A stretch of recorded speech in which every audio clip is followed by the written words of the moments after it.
All right, I think it's recording. Red It button. is. I mean, that's always a good sign. Says I agree to the privacy policy, so I guess I do. I don't think I've ever read it, but I It was think it'll funny be because okay. I had to get like my admin like IT department to like click it off so I could actually record. Like I was first Oh, doing these and they're a pain. I'm like, I need to be able to record and like they're like, you need special permission. I'm like, really? I don't know. Are you used to Zoom? okay. Or are you getting used to Teams? Um, Now that I'm in the classroom again, I don't have to use it that much except for like logging on to what I'm doing like right now. So I don't really I have to got you. get used to it. I got you. Um, when I was doing the other position, then I was definitely learning my way around. But yeah, Gotcha. Well, I'm going to introduce you. I've got Jessica Hinton here. She is, I want to say base, but it's not base anymore, right? it Or is. is it? It used Okay, to be past, but now it's base. You're right. base teacher who services 14 students that Yeah. are probably in the behavior scale and might be some of your more outspoken type students in the building. And so we spent part of second period walking around and then connect, which I'm still not used to calling it connect. I'm used to calling it just Panther Den still, where you just had some interactions with some students kind of going through and finishing up homework. Um, I always say like it's always nice to kind of see like monitoring. Like it was really nice to kind of see how you went through and you're checking through on on your students. It looks like a lot of that has been the same thing that you did back in the day. It just looks like it's almost just trumped up on steroids almost with some of your charts that you've been doing. Yeah. Back in the day, it was all paper. Like we didn't have anything on computer. Now it's paper checklist, but then everything is uploaded into in the daily behavior cards or the DBCs that I showed you. So I gotcha. We had one student that came in when I first got there and was kind of it was funny because you're like, oh yeah, they're just coming in here because they're trying to get in trouble for being out of class, and so it's like just reminds you of all those little like techniques that they try, and they're smart because they know that stuff. And like what I like is you don't ever let them off for that stuff. You're like, no, you are only here because of this. Get back, do your stuff. Like you know how to write sentences. yeah, yeah, And they definitely have their ways of trying to get out. I think I feel like your kids probably appreciate more of the yes, I'm trying to get out, but it's like the motherly tough love because I think they need that structure, but they also know that you do care and then I'm going to be hard on you, but yet I'm going to love you even no matter the case too. Yes, that's my goal anyway. Is that they all feel that they know that I'm the person. I'll go to bat for them all day, every day. But you got to do your part, and if you don't, then I can't. Yeah. Have you ever had the ones that are you just that get away from you, or is it just that they're trying to find other outlets to get to do some other stuff? Over the years, I've had a handful. I have one right now that is withdrawing because we were going to place him at the Therapeutic Readiness Center, which is formerly known as TIP, Okay. because he just shut down. He suffers with depression and different things like that. All the kids have an emotional disability. What they used to call Right. emotional disturbance is now emotional disability. Gotcha. And so he just shut down. He is doing things to try to hurt himself in a I don't want to say nonchalant way, but not just outright like cutting his wrist, but like riding a dirt bike into traffic or leaving campus and crossing 99 without paying attention, just Really? deliberate things. And so when they get to that point, as hard as it is for me to say, guess what, I can't help you anymore, I have to say that so that they can get the help that they need. Yeah. I mean, I think that's always the case in the situation. You feel like you want to be able to help out everyone, but it's not always the situation sometimes. Yeah, it sucks, but it happens. And Uh, hopefully they'll get the help they need and then one day come back. I don't know. Now, this being your first year back in the position after what, 5 years away from it? 8 years. 8. Geez, 8? I didn't know it was that long you were away. I was at district for 2 and then alt for 5. what do you think has been the, I guess, the hardest thing to get back into the swing of that role, or I guess more like almost just kind of building the trust and relationship of the kids? Working with the kids is the easy part. I think what Okay. has gotten me more than anything is being in the leadership role above the teachers. I know all the things they have to do, but actually doing them is different. Actually having to do them. Like I was the person that checked all the boxes. Okay, they did that, they did that, they did that.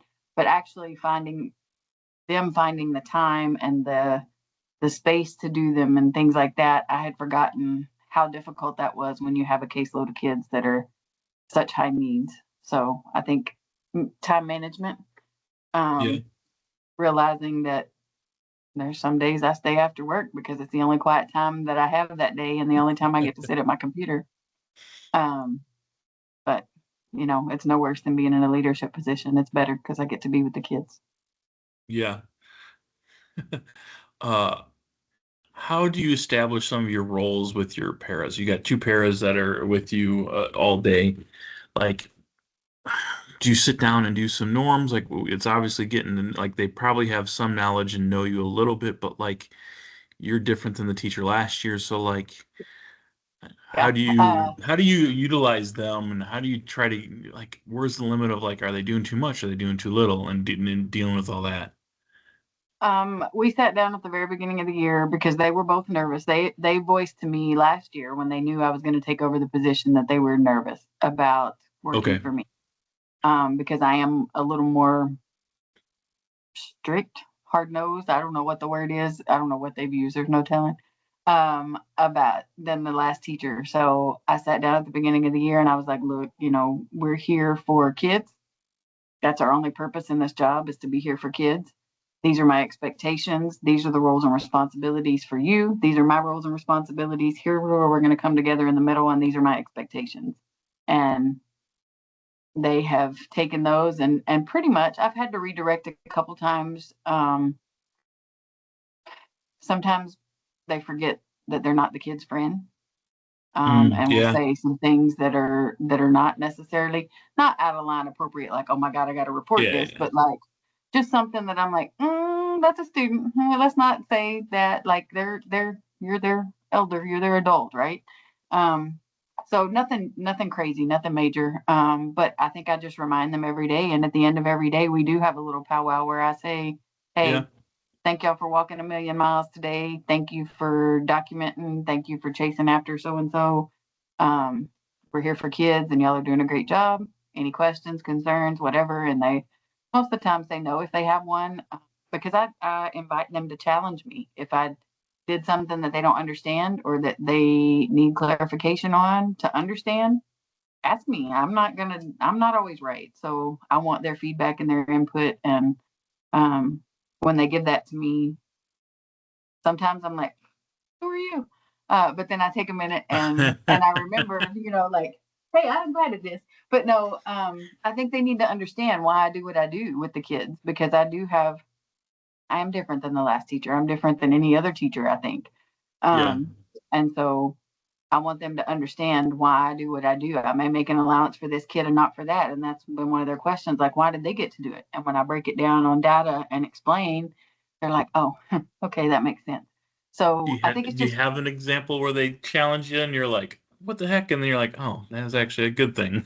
oh, yeah, I have a little girl. That's my full time job. And last year she got removed from school twice because of Okay. her behavior, like withdrawn, removed. Oh, wow. Um, So I knew when I found out they let her come back this year that it was going to be a challenge. So I told them in the beginning, like, I don't care if you like her or not. I don't care if you like me or not, but we got to do what's right by this kid. And so we took time and we read like her FIE together and we talked about what her specific needs were and where her weaknesses were. Um, and I told them, like, there's going to be times where you look at me and go, "You're letting her do that?" And I'm going to tell you yes, because I'm getting my wins in where I can. Right. So, Yeah. um, there's been a time or two where I've allowed her to be in the base room out of class a little more than another, but it's Yeah. because in that moment, she and I are working on something that's bigger than the academic piece she would be getting in class at the moment. Um, so when they question, and they don't ever do it maliciously, it's just a, can you tell me why you did that, Miss Hinton? Sure. And so I say, like, hey, if I would have sent her to class, A, B, and C could have happened, but she was here. We talked through it. We got a plan in place. We got in front of it. We were proactive versus reactive. And Yeah. now she's equipped to go do what she needs to do. So we've done a lot of that this year. And because I believe proactive is always way better, right? It saves us all a headache. Um, so just a couple times where they've been like, why'd you let her do that? And so I've explained, and I am protective of my kids and what I do, even with my parents. So when they do question, I have to check myself because I'm human too. Like, Yeah. I got this, I know what I'm doing, but they don't know. They're not in here, and I have to remember that they don't know where my thought process is. Well, I think it's So good. I think it's good to kind of explain some of that because you are different, and I feel like a year in, it's going to be even a way different situation with some of those kids too. Because I still remember like it was, uh, they knew I was going to go to Miss Hinton's class because I at least could be calm down. It's my safe spot. I can literally go hide or whatever. But like, I think that's important, especially for the type of students that you're dealing with too. yeah, Have yeah, you thought about doing like another like one of those little powwows again to start the new semester at all? yeah. We have 2 days, 2 work days, and they asked me, like, what are you gonna have us do? Because a lot of the time the pairs are underutilized during those days because there's really Yeah. not a lot for them to do. But I told them that, yeah, we're going to talk about kids and expectations going forward. My goal is to print out our list that you saw me checking off and just kind of go Yeah. kid by kid and say, okay, the goal for this semester, or maybe even for this quarter, let's not push semester, that's too long. But maybe for this quarter, for this kid is to do this, for this kid, let's work on this. For this kid, let's reel back on this and let's work on. So just to talk through each kid. And so that I think the day they come back, we're all kind of on the same page of what's expected of the kid and of us to support the kid. And then like as far as like when you go through your art paperwork, are you sharing that with them? Because obviously they want to, you kind of want to know what's in there at all. Yeah, Are they pretty I aware ask with for their most of their stuff? feedback just like I do a in-class support teacher or a gen ed teacher. I ask them, like, tell me what you think. Okay. And then when I write the behavior part, I read it to them and say anything I should add, subtract, take away, and we collaborate on most of that because there are times that I'm tied down with this kid and they handle something and I don't know anything about it until we communicate. So, our communication is super important. We all get there early in the morning, and so we try to powwow in the morning before school starts about what happened yesterday. I got Because you. at the end of the day, we all try to get the heck out of there. So, I suppose that's a lot different than last year. yeah, yes, last year I was there till freaking midnight. So, Well, the other thing I did like your crazy Excel sheet and chart, and to just explain, you showed me the breakdown for each student, and then there was a section where you're talking about points, and you were like, it's just too much. Are you gonna like how will you try to implement? You said you're gonna maybe do it this semester or maybe in the future, but like, what's the goal with having your points, and then how do they redeem some of those points with that system that you have, or is so it I've already lined up a meeting with one of the PBIS team members to come with me on one of those 2 work days and show me, get all my kids pulled into live school because I think live school is amazing and it's easy to assign points and they can redeem those not just with me but anywhere. Like anybody that has a store, they can redeem the point. okay? So they're going to come set live school up for me so I can have all my base kids on live school. And then the points on their DBCs are like character points.